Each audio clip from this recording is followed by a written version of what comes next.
Okay friends, તો diploma semester 2 ના engineering મેથેમેટિક્સના વિદ્યાર્થી મિત્રોને વિકલનમાંથી મોસ્ટ આઈએમપી, જેને ડિફરન્શિએશન કહેવામાં છે, એમાંથી મોસ્ટ આઈએમપી કર્ણનો દાખલો આપણે આવે છે, બરાબર. વેગ અને પ્રવેગવાળા દાખલા આવે છે. મોસ્ટ આઈએમપી 4 માર્ક પ્રમાણે રોકડા છે, બરાબર. હવે આવા 1-2 દાખલા હું તમને કરાવી દઉં છું, બાકી તમે 1-2 પ્રેક્ટિસ કરશો એટલે તમને આરામથી 4 માર્ક રોકડા મળી જશે, બરાબર. અહીંયા તમને એમ કહે છે એક કણની ગતિનું સમીકરણ s બરાબર t³ - 3t² + 4t + 3 હોય તો t બરાબર 2 સેકન્ડે તેનો વેગ અને પ્રવેગ શોધો. વેગ અને પ્રવેગ આપણે ગોતવાનો છે, બરાબર. હવે જો અહીંયા છે ને આપણે શું કરવાનું છે, પહેલા ઇક્વેશન આપણે લખી નાખ્યા. s = t³ - 3t² + 4t + 3 integrate આપણે ડિફરન્શિએશન અહીંયા કરવાનું છે, બરાબર. હવે અહીંયા તમારે ખાસ ધ્યાન દેવાનું છે, તમને છે ને ભાઈ પહેલા વિકલન કરતા આવડતા હોવા જોઈએ. હવે તમે સમજો x નું વિકલન, બરાબર. x નું વિકલન શું થશે, ડિફરન્શિએશન જેને કહીએ છીએ તો એ 1 થાય. આ વસ્તુ ખાસ મગજની અંદર રાખવાની છે. જો તમે સૂત્ર પાકા કરેલા હોય તો તમને આરામથી આવડતું હશે, ન આવડતું હોય તો આપણે અહીંયા જોઈ લઈએ, બરાબર. x² છે, બરાબર. તો એનું આપણું એક સૂત્ર છે xn = nxn - 1, એટલે એક પાવર આગળ આવી જશે એટલે 2 આગળ આવી ગયા. પછી x ની 2 - 1 પાવર, એટલે ખરેખર તમે જુઓ 2x ની 1 પાવર, એટલે 1 પાવર લખવાની જરૂર નથી, એટલે આપણે ખરેખર શું કરીએ છીએ 2x. x નું વિકલન થશે, x² નું વિકલન થશે 2x. ત્રીજા નંબરની વસ્તુ તમને આપ્યું છે x³, તો એનો મતલબ 3 આગળ આવી જશે. x ની 3 - 1 પાવર, તો એટલે 3 - 1, એટલે ખરેખર આપણો આન્સર આવ્યો 3x², બરાબર. આટલું જ સેમ વસ્તુ અહીંયા તમને આપેલી છે, ઓકે. ચોથા નંબરનું જોઈ લઈએ. x ની 4 પાવર આપેલી છે, તો એનો મતલબ કે ભાઈ 4 આગળ આવી ગયા. x ની 4 - 1 પાવર, તો શું થઈ જશે 4x ની 3 પાવર. આ લખવાની કઈ જરૂર નથી, પણ આ ઘણા બધા લોકોને ન આવડતું એ સમજાવવા માટે મેં કર્યું છે, બરાબર. બાકી 1 પાવર ઓછી કરી નાખવાની, ના પાવરને આગળ લઈ લેવાની. 4x ની 3 પાવર, x ની 5 પાવર હોય, ડાયરેક્ટ કરવું હોય તો સીધું 5x ની 4 પાવર. હાલો, ડન અહીંયા સુધી. હવે એના પછી કોઈ પણ કોન્સ્ટન્ટ વેલ્યુ છે, જેમ કે 5 આપેલા છે, 3 આપેલા છે, કોન્સ્ટન્ટ સંખ્યા હોય એનું વિકલન 0 થાય છે, બરાબર. જેમ કે અહીંયા 3 આપેલા છે તો એનું વિકલન 0 થશે. 5 આપેલા હોય, 7 આપેલા હોય, 8 આપેલા હોય, 9 આપેલા હોય, તો જેની પાસે x નથી એનું વિકલન 0 થશે, એટલે એ કોન્સ્ટન્ટ સંખ્યા છે.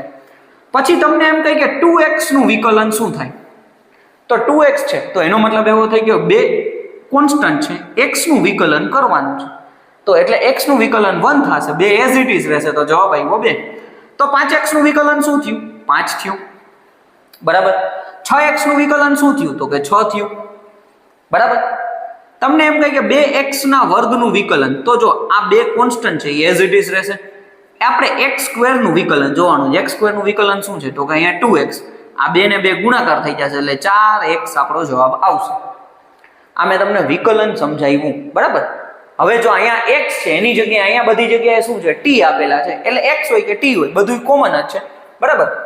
હવે આપણે આને જવા દઈએ, દાખલો ગણીએ, 4 માર્ક રોકડા લઈએ આપણે, બરાબર. એટલે આ દાખલો ગણવા માટે આટલું બેઝિક તમને આવડતું હોવું જોઈએ. હવે તમે જુઓ શું કહી છે આપણને. અહીંયા તમને કીધું છે s બરાબર આ આપણું સૂત્ર સ્પીડનું આપેલું છે t³ - 3t² + 4t + 3. હવે અહીંયા તમે જુઓ t³ છે, x³ નું વિકલન આપણે જોવાનું છે, એટલે 3 પાવર આગળ આવી ગઈ t ની, અહીંયા શું થઈ 1 પાવર ઓછી થઈ જશે, એટલે 3t² આપણું વિકલન થયું, માઈનસ આ 3 કોન્સ્ટન્ટ છે, બરાબર. આવું હોય તો સાઈડમાં આપણે લઈએ 3t², તો અહીંયા શું થઈ જશે 3 અને t² નું 2t, બરાબર. 3 દુ ને 6t, અહીંયા આવી ગયું 6t આપણો આન્સર આવી ગયો.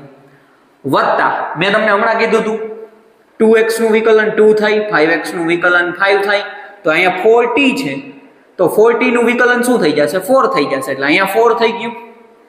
અને પ્લસ 3 નું વિકલન 0 થશે, મેં તમને હમણાં સમજાવ્યું, બરાબર. કોઈ પણ કોન્સ્ટન્ટ સંખ્યા છે એનું વિકલન શું થઈ ગયું 0 થઈ ગયું, બરાબર.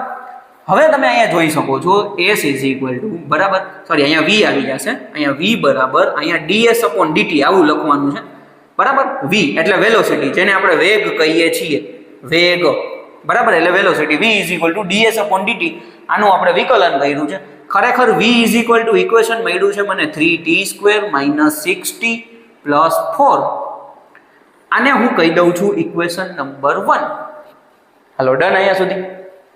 ઇક્વેશન નંબર 1 કીધું. હવે શું કરવાનું છે, મારે ગોતવાનું છે એક્સેલરેશન એટલે કે પ્રવેગ, જેને આપણે એ થી ઓળખીએ છીએ. તો એ બરાબર શું થશે? હવે અહીંયા તમે જુઓ, આનું વિકલન કરવાનું છે, જે વેલોસિટી છે dv/dt. આ બધું લખવાનું છે બરાબર પરીક્ષાની અંદર, તો જ 4 માર્ક રોકડા મળશે. dv/dt. હવે અહીંયા તમે જુઓ 3t² નું વિકલન કરવાનું છે. તો 3t² નું અહીંયા સાઈડમાં જઈએ, 3t², 3 કોન્સ્ટન્ટ છે, t² નું શું થઈ જશે 2t. તો 3 દુને 6t થયા. અહીંયા આવી ગયું આપણી પાસે 6t, પછી માઇનસ 6t નું વિકલન, 5x નું વિકલન 5, 3x નું વિકલન 3, તો 6t. હવે અહીંયા x ની જગ્યાએ t આપેલો છે, 6t નું વિકલન શું થઈ જશે 6. બરાબર, અહીંયા 6t છે તો એનો મતલબ 6, એક t નું વિકલન 1 થયું, એટલે ખરેખર 6 × 6. 4 કોન્સ્ટન્ટ છે તો એનું વિકલન શું થઈ ગયું ભાઈ 0.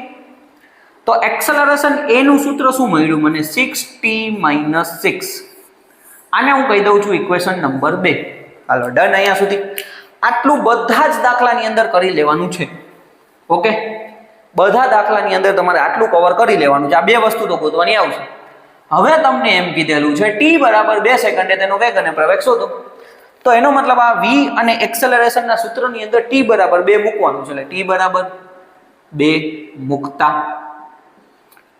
તો પેલા વેલોસિટી ગોતીએ. v = અહીંયા છે 3t² - 6t + 4. તો હવે તમે જુઓ, અહીંયા આપણી પાસે થઈ જશે, જ્યાં તમને t દેખાય ત્યાં 2 મૂકી દેવાના. t = 2 મૂકી દેવાના. અહીંયા 2 એનો વર્ગ -6 કૌંસની અંદર 2 વત્તા 4. હાલો 2 નો વર્ગ 4 થઈ ગયો, 3 કૌંસની અંદર 4, -6 દુને અહીંયા 12 થઈ ગયા, વત્તા 4 થઈ ગયા, 4 તેરીને 12, એટલે અહીંયા 12 - 12 વત્તા 4. આ 12 માંથી 12 ગયા 0 વધ્યા, અને અહીંયા ખાલી 4 રહેશે. તો વેલોસિટી v બરાબર મળ્યું 4. બરાબર, આટલું તમારે ધ્યાન દેવાનું છે. ડન. અહીંયા સુધી યુનિટ પર, એકમ પર સેકન્ડ. બરાબર, આવી રીતના એકમ, 4 એકમ પર સેકન્ડ. ઇંગ્લિશમાં લખવું હોય તો યુનિટ પર સેકન્ડ આવું લખવાનું છે. બરાબર, ઇંગ્લિશમાં યુનિટ પર સેકન્ડ આવશે. v = 4 એકમ પર સેકન્ડ આપણો આન્સર આવ્યો. 4 તેરી 12 અને 12 ઉડી ગયા. બરાબર, એટલે એ આપણું ફાઇનલ આન્સર શું આવ્યો 4. આ ન સમજાય તો તમારે કેલ્ક્યુલેટરમાં આવું કરવાનું છે. બરાબર, હવે એક્સેલરેશન લઈએ. એટલે a બરાબર, અહીંયા તમે પહેલા v બરાબર મૂક્યું, હવે એક્સેલરેશન a બરાબર આપણી પાસે એનું સૂત્ર શું છે પહેલા એ લખવાનું. એટલે આવી રીતના લખી લેવાનું 6t - 6. હવે અહીંયા t બરાબર આપણે 2 મૂકી દેવાના, 6 કૌંસની અંદર 2 -6, તો 6 દુને 12 - 6. તો એક્સેલરેશન આપણને કેટલું મળ્યું? 12 માંથી 6 ગયા 6 એકમ પર સેકન્ડ નો સ્ક્વેર, સેકન્ડ સ્ક્વેર આવી જશે. બરાબર, એકમ પર સેકન્ડ સ્ક્વેર, યુનિટ પર સેકન્ડ સ્ક્વેર. તો આ એક્સેલરેશન નો આન્સર મળ્યો મને.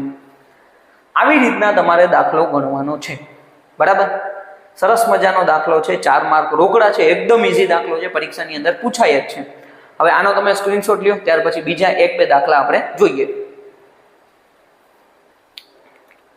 ઓકે, તો આગળ એક દાખલો જોયો, અત્યારે પાછો એક બીજો મસ્ત દાખલો જોઈએ.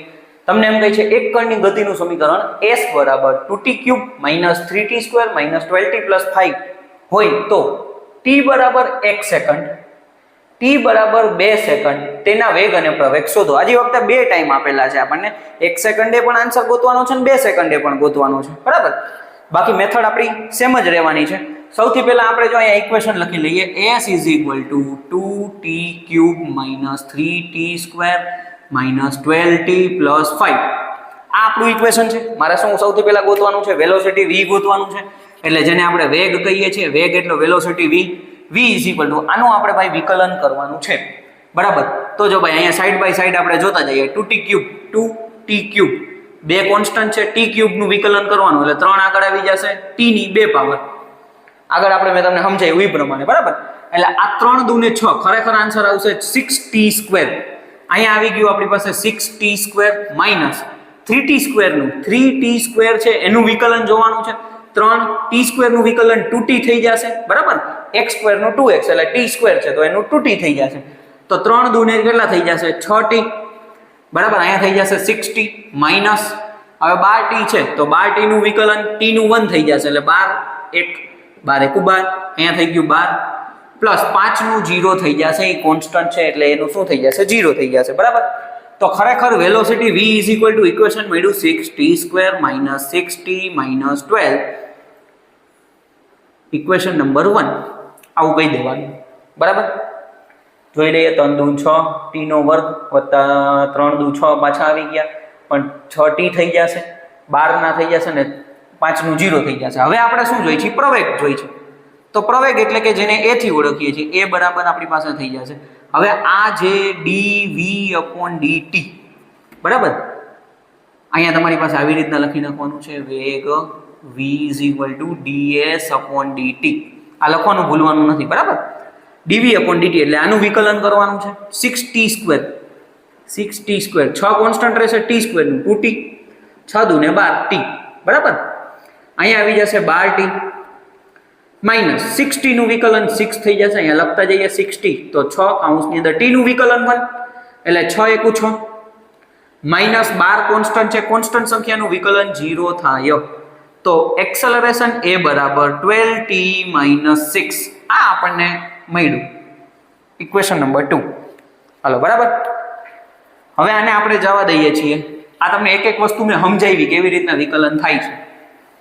હવે તમે જુઓ એટલે દરેક દાખલાની અંદર વેલોસિટી અને એક્સેલરેશન તમારે ગોતી લેવાના છે. હવે t બરાબર આપણે 1 સેકન્ડ મૂકવાનું છે એટલે t બરાબર 1 મૂકતા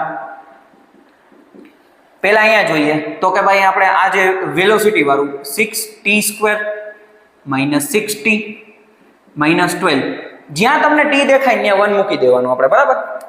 એટલે અહીંયા તમે જુઓ શું થઈ જશે આપણી પાસે 6 કૌંસની અંદર 1 નો વર્ગ -6 કૌંસની અંદર 1 - 12 તો વેલોસિટી v બરાબર 6 * 1 = 6 - 12 આ 6 કેન્સલ થઈ ગયા તો આપણો વેલોસિટી કેટલી મળી આપણને 12 - 12 એકમ પર સેકન્ડ. હાલો બરાબર. પેલી વેલોસિટી મળી ગઈ આપણને. એક્સેલરેશન a ગોતવાનું છે. એક્સેલરેશન a બરાબર એનું ઇક્વેશન છે અહીંયા 12t - 6 તો અહીંયા 12 કૌંસની અંદર 1 મૂકવાના છે -6 12 * 1 = -6 તો એક્સેલરેશન a બરાબર કેટલા મહિના 12 માંથી 6 ગયા તો 6 વધ્યા એકમ પર સેકન્ડ સ્ક્વેર. હાલો ડન અહીંયા સુધી. એટલે t બરાબર 1 મૂક્યા. હજી દાખલો પૂરો નથી થયો ખાસ ધ્યાન દેવાનું છે. હજી દાખલો બાકી છે. હવે અહીંયા ગણીએ t બરાબર 2 મૂકતા હવે એમાં તમે જુઓ શું થઈ જશે તો કે પાછું ઇક્વેશન લખો v = 6t² - 6t - 12 હવે જ્યાં t દેખાય ત્યાં 2 મૂકી દેવાનો એટલે અહીંયા 2 નો વર્ગ -6 કૌંસની અંદર 2 -12 2 નો વર્ગ 4 6 * 24 -6 દુ 12 -12 તો v બરાબર આપણને કેટલા મળ્યા ભાઈ અહીંયા તમે 2 મૂકો છો એટલે v બરાબર આપણી પાસે 2 દુ 4 6 * 24 6 દુ 12 થઈ ગયા 12 થઈ ગયા બરાબર 24 - 24 એટલે 0 મળ્યો આપણને. તો અહીંયા v બરાબર આપણને 0 એકમ પર સેકન્ડ મળ્યું 0 એકમ પર સેકન્ડ. આ જ્યારે હું 2 મૂકું છું ત્યારની વાત થઈ બરાબર. હવે એના પછી તમે જુઓ તો કે એક્સેલરેશન ગોતવાનું છે તો a બરાબર પાછું હવે ઇક્વેશન જોઈએ 12t - 6 હવે અહીંયા આપણે શું મૂકવાના છે t બરાબર 2 મૂકવાના છે એટલે 12 કૌંસની અંદર 2 - 6 12 દુ 24 - 6 એક્સેલરેશન છે 18 એકમ પર સેકન્ડ સ્ક્વેર 18 એકમ પર સેકન્ડ સ્ક્વેર. આ તમારે આવી રીતના દાખલો ગણવાનો છે. બહુ રેર કેસમાં કદાચ 2 ટાઈમ આપે કારણ કે બહુ વધી જાય તમારે. બાકી કોઈ પણ કાં તો તમને એમ કે t બરાબર 1 t બરાબર 2 t બરાબર 3 t બરાબર -1 આપી દે એટલે આવી કોઈ પણ રકમ તમને આપી દે બરાબર. તો તમારે વ્યવસ્થિત રીતે તમારે દાખલો ગણવાનો છે. ડન. આ 2 આપણે જોઈ લીધું. મેઇન વસ્તુ આ છે. આ તમારું પરફેક્ટ થઈ જાય તો વેલ્યુ મૂકવાની છે. ન સમજાય ખાસ હું તમને કહું છું 1 નો વર્ગ પણ કેલ્ક્યુલેટરમાં ચેક કરી લેવો. મને ખબર છે 1 નો વર્ગ 1 જ થાય છે પણ પરીક્ષા સમયે કન્ફ્યુઝનમાં કંઈ ભૂલ થઈ જાય તો એક વખત આ બધું કેલ્ક્યુલેટરમાં ચેક કરવું બરાબર. એટલે આપણે કંઈ ભૂલ ન થાય. કેલ્ક્યુલેશન મિસ્ટેકને લીધે દાખલાનો જવાબ ઘણી વખત ખોટો આવતો હોય છે. એ ન થવું જોઈએ. ડન. વ્યવસ્થિત રીતે સ્ક્રીનશોટ લઈ લ્યો અને દાખલાની તમારે આવા જ દાખલાની પ્રેક્ટિસ કરવાની છે. 4 માર્ક તમને રોકડા મળી જશે.